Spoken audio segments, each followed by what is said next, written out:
In this tutorial, I'm going to show you how to utilize the Visual Studio Code multiple cursor feature. So the first approach is to hold Alt and click the lines that you want to put the cursor at. So I simply do backspace to remove this. Let me turn on my key combination so that you see what I'm typing. So I want to remove this as well. So over here, there's a list of Ghanaian dishes that I'm eating over here.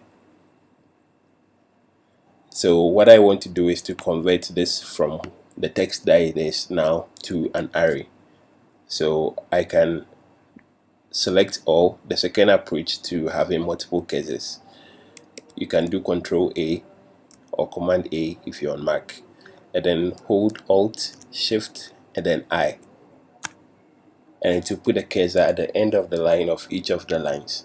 So there are 8 lines in total. So what I want to do is to convert each of them into strings and then put a comma at the end and take out the last one.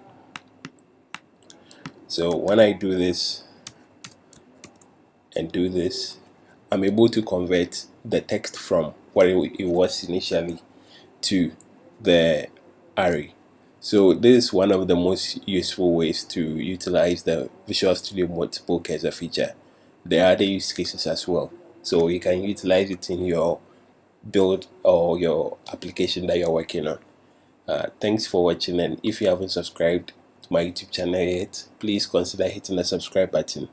And if you're wondering how I'm able to show you the key combinations over here, I'll link the tutorial in the description to show you how I went about it. Thanks for watching. See you next time.